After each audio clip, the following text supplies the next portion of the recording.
Does your trailer suspension suck? This is Eric Stark with the Smart RV'er Podcast, delivering the smarts you need to enjoy the freedom of the RV lifestyle without the fear of breaking down. So today we're going to talk about trailer suspension, and there's a lot of it to talk about, although we're going to do it quickly. And we're going to provide you a lot of information so you can make a decision on your own. But we're also going to talk about FMCA rallies and Dometic water heaters. Mm-hmm. And Austin, Texas. Can't forget Austin, Texas. Everything's big in Texas. Mm-hmm. All right, so let's start off with living the RV life and FMCA rallies. So, Alexis, have you been to an FMCA rally? I have never been to one. Oh, shame on you. I know nothing. No. All right, that's okay. So, FMCA stands for? Family Motor Coach Association. All right, very good. So they're not called motor coaches today. So that organization's been around a long time. It has. It's a good one, though. So there's a lot of FMCA members. There's a lot of FMCA rallies and there's stuff to go with it. So rallies is what we're going to talk about, really. Exactly. Right? Yeah. Yep. So what does an FMCA rally consist of? Well, it's all about being excited about the RV lifestyle, which is so fitting. You can go there. They share ideas about their own experiences.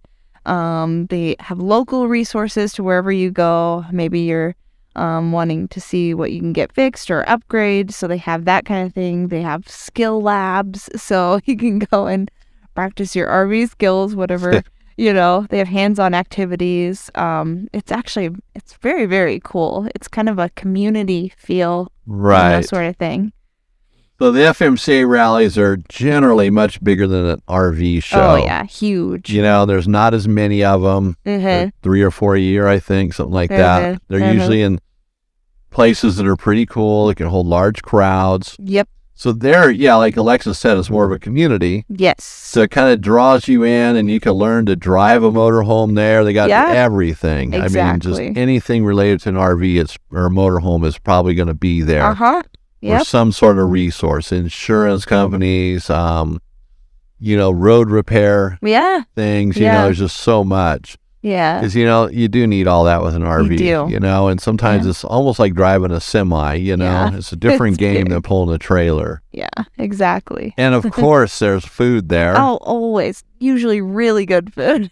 All the good carny food. Bad, but good. Yeah, exactly. Right. And you can probably buy some sort of cheap exercise equipment there too. You can keep in your RV, but that's a word for it to keep you on the next stop, so where you're going to go and get work off that food. That's right. So the FMCA rallies are pretty cool. They're definitely worth going to. If you have a motorhome, it's worth being part of that association. Mm-hmm. For like a vendor to sell there, they have to become part of the association. So there's benefits to it. If that's your gig, then definitely look into it. It's like a big family. If not go to one once and, you'll enjoy it no matter what. It's part of that RV show stuff, which we've talked about just in the last episode.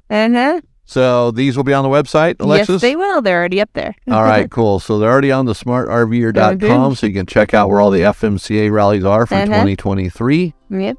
And have fun. Check them out. All right, so now, staying on the road, and today the question is, does your trailer suspension suck? And my answer is, I bet it does. Because from the factory, it's going to be lame.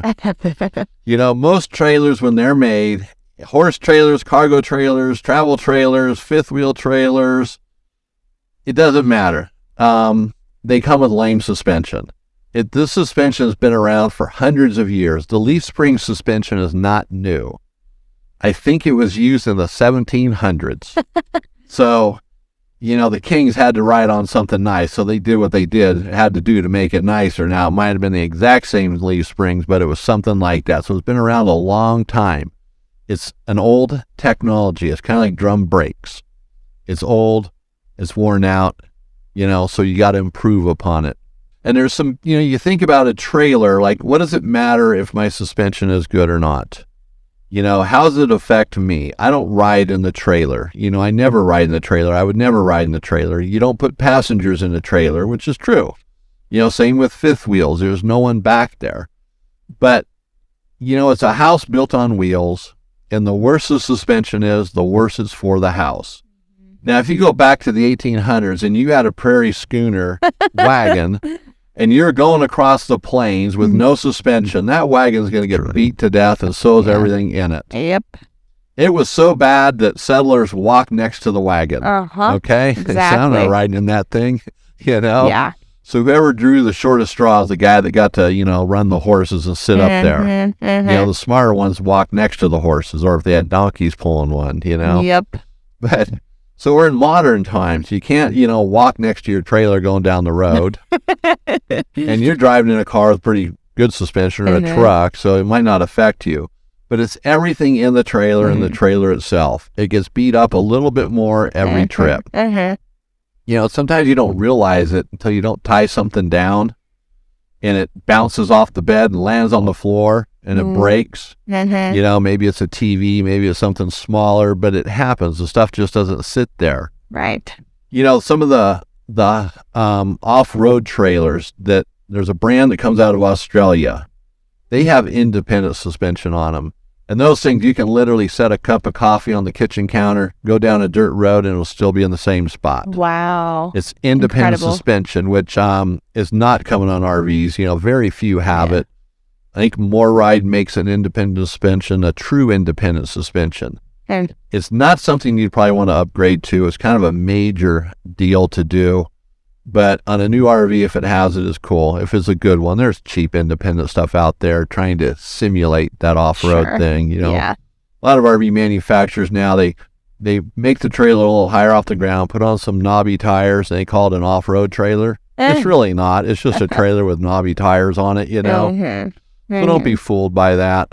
Okay, getting off subject here. All right. So now, the suspension's important.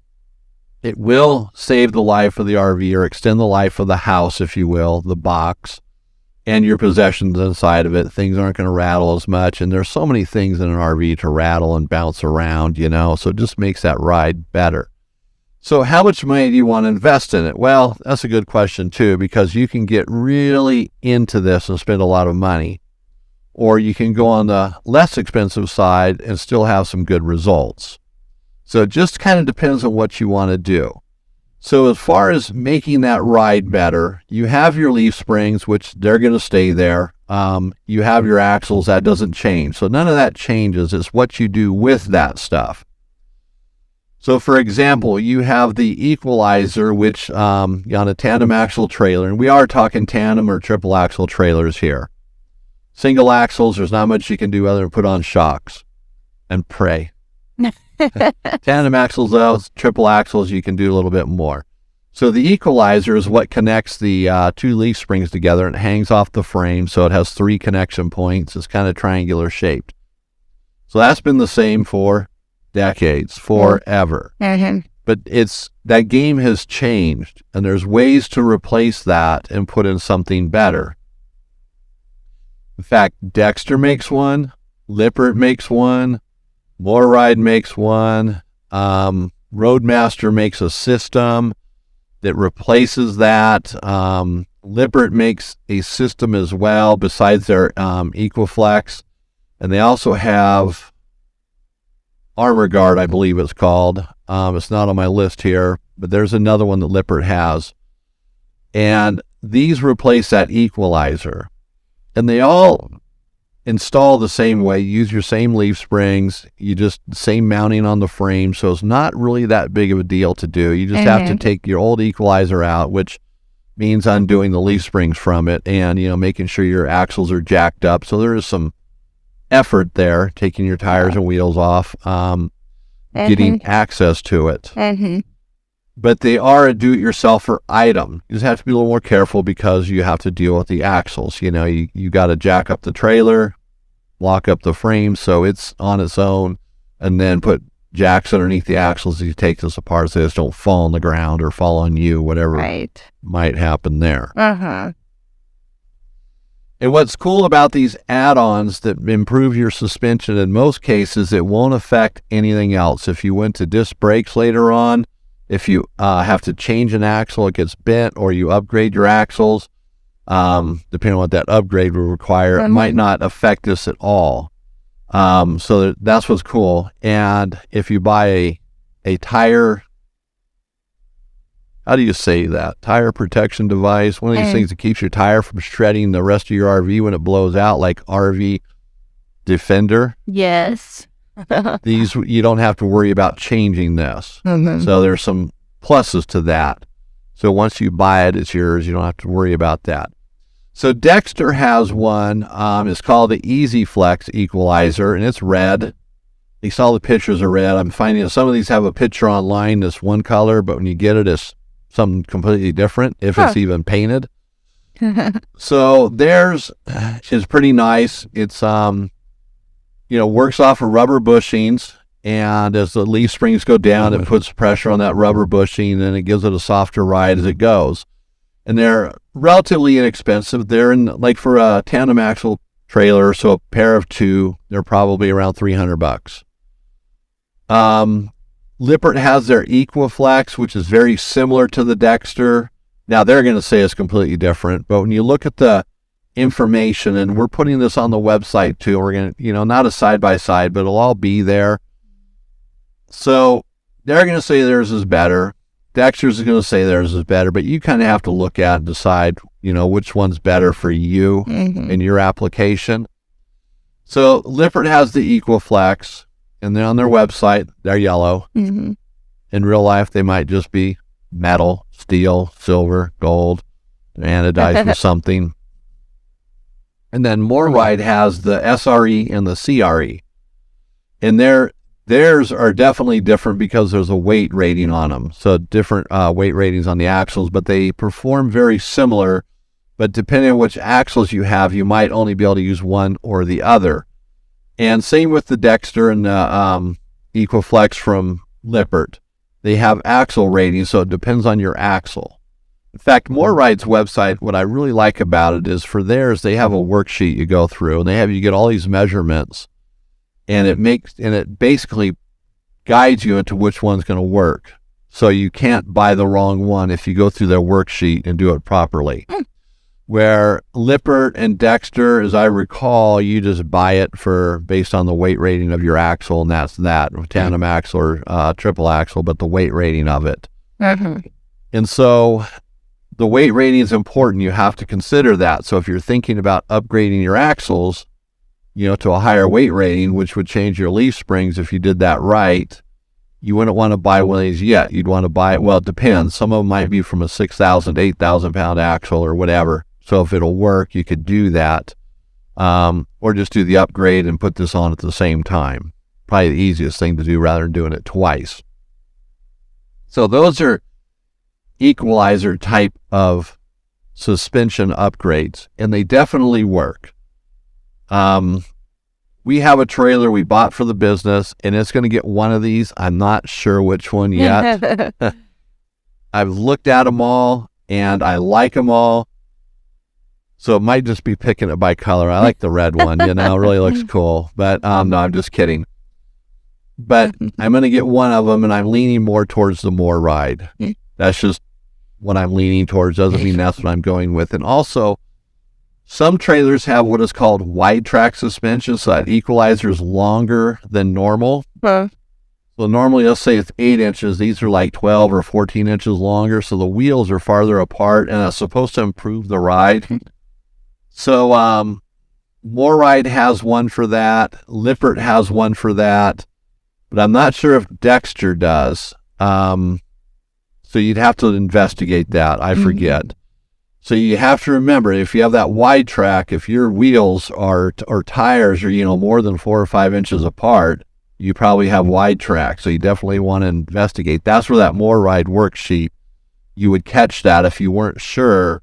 It has you measure the equalizer hole to hole. So that would make perfect sense. Hey, this one's wider, so I need this system. So now Roadmaster has their system as well. Now it replaces the equalizer, but it's not an equalizer system. It's similar, but it's not the same because it's more complex. Roadmaster has their Comfort Ride system, and it replaces the leaf springs as well. So your leaf springs on a trailer will have two eyes, one on each end, where the Roadmaster has what they call slipper springs. Slipper springs have an eye on one end and the other end doesn't, and it slips back and forth. Now, these slipper springs are a little more, they look different than normal. They're not one you're just going to be able to replace on the road unless it's a Roadmaster dealer you find and they have one. So that makes it a little more of a challenge. If one were to break, you would have a problem unless you have a spare, which I would definitely have at least one spare. Whereas like if you have the Dexter equalizer, or the Lippert, or the MoreRide and it breaks, you can just go back to your regular equalizer, to get yourself down the road.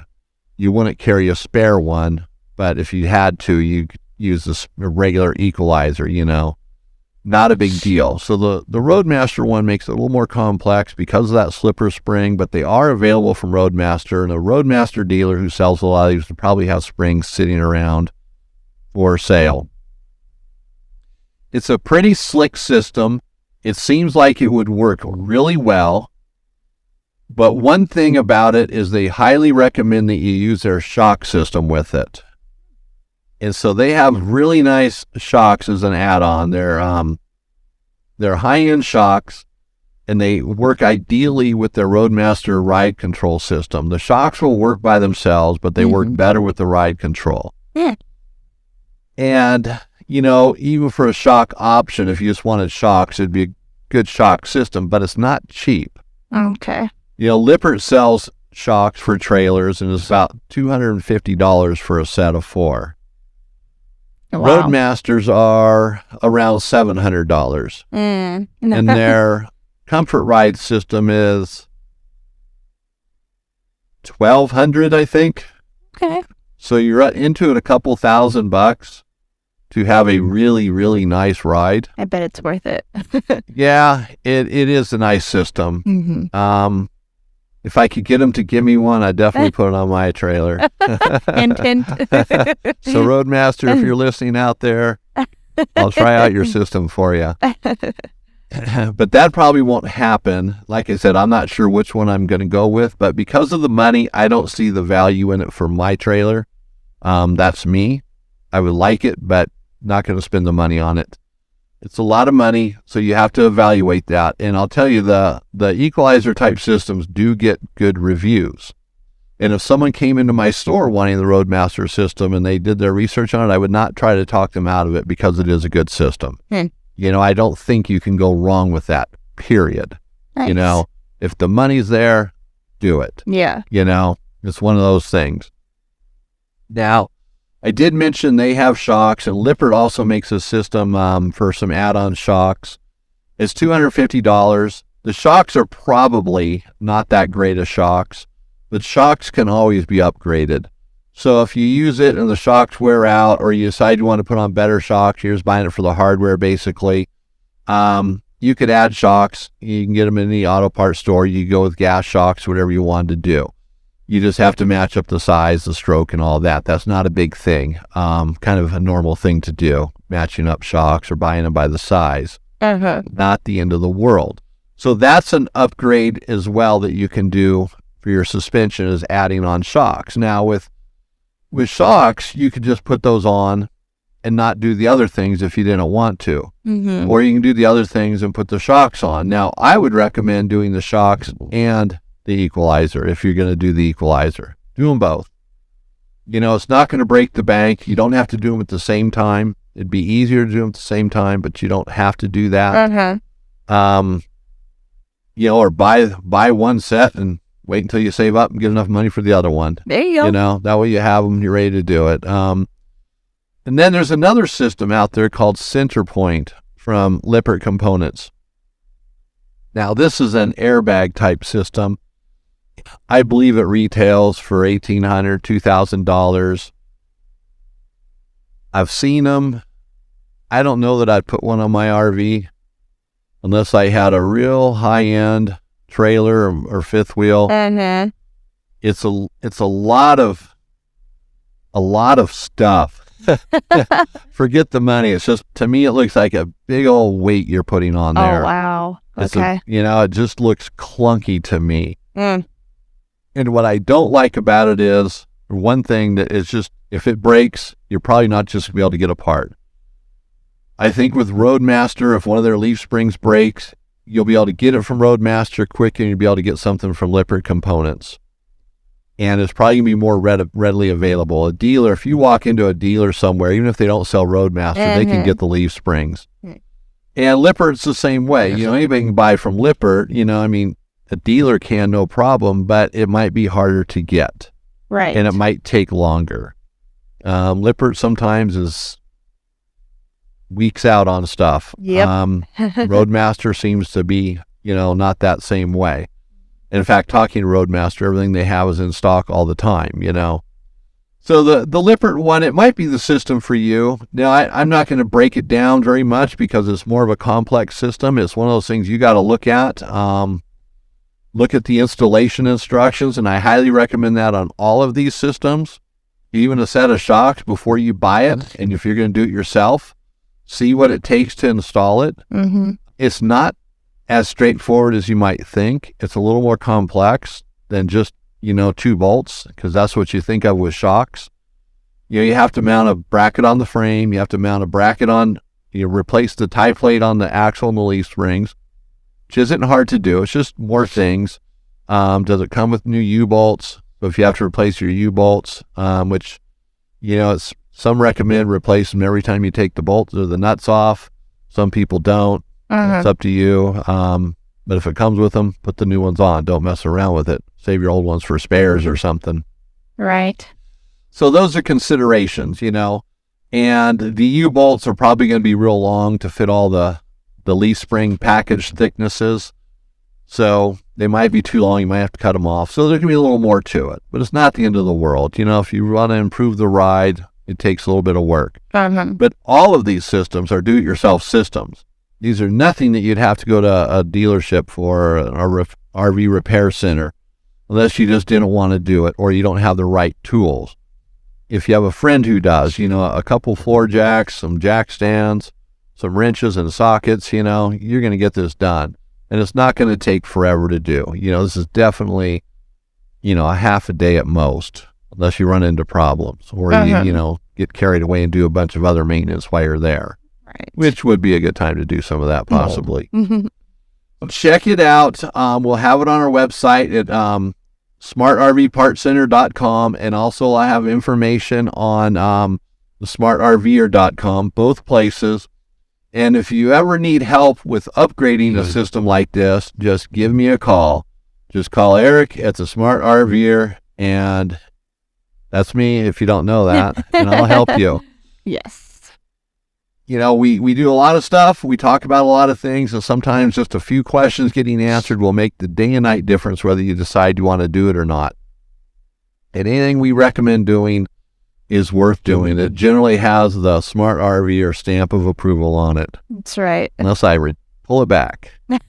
Retract it. All right. So all the brands, though, are good brands, so I don't think you can go wrong. It's the one that's going to fit your needs. All right. Now, time to move on to the next stop.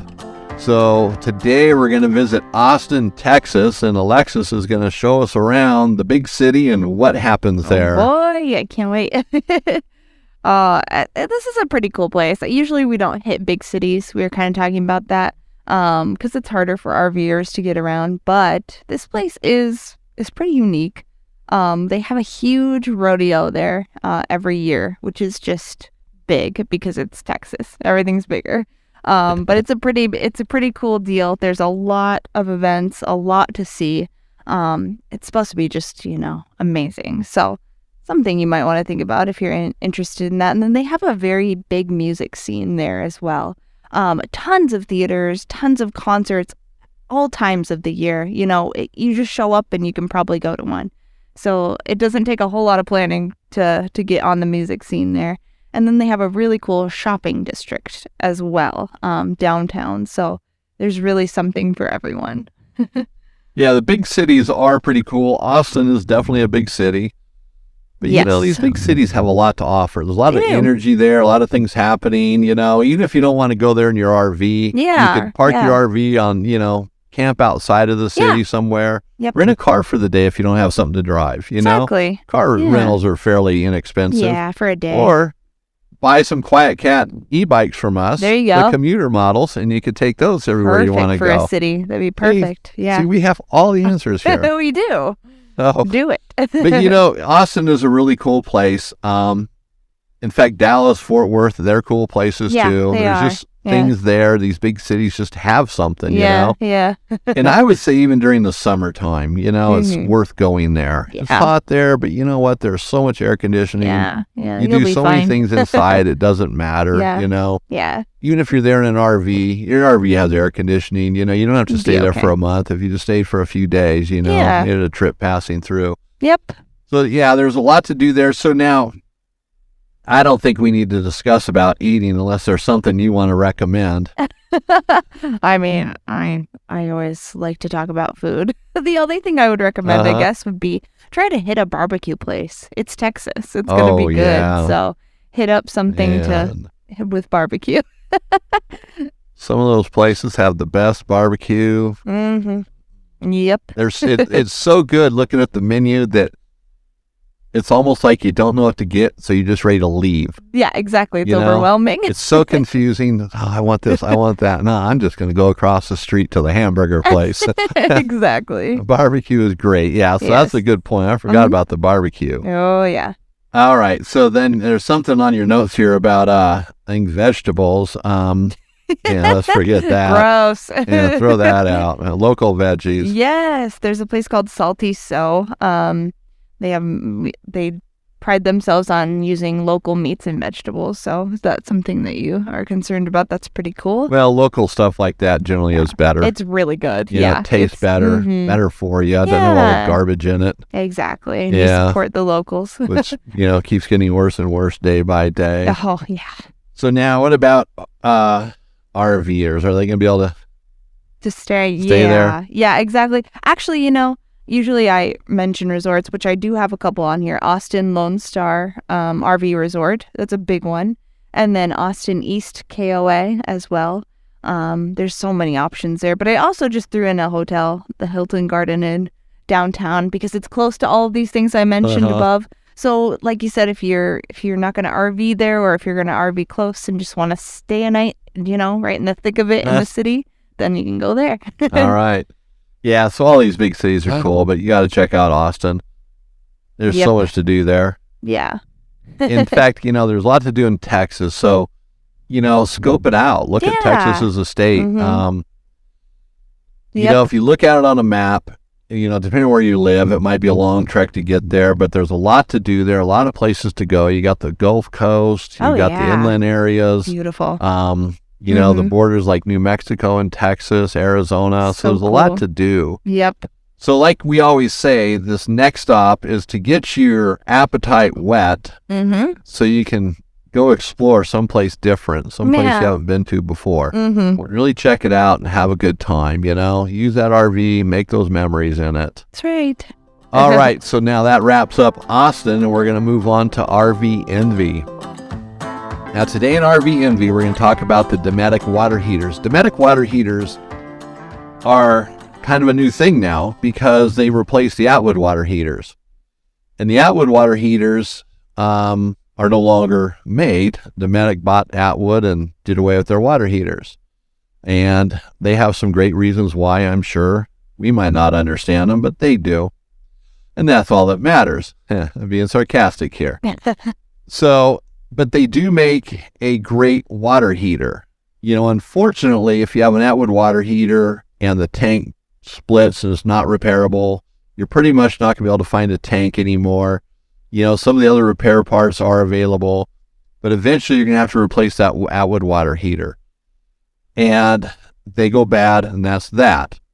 So there's no point in fighting it. Dometic has come out with their water heater that replaces it. It's not an exact fit, but they have a door option that makes it fit just so.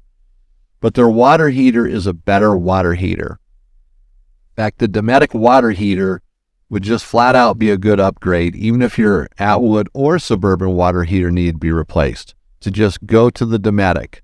It's more efficient, it's quieter, it's going to produce more gallons than what the rated tank size is. Like a 6-gallon water heater is efficient to a 9-gallon capacity. Right. I'm not explaining that right, but you actually get more water than what the gallon capacity is. Very cool. Because they're so much more efficient. And we're going to do a video on that. We've done one on the comparison of Atwood and Dometic water heaters to show you the difference and how to upgrade. But we're going to do one more on all the pros of the Dometic water heater.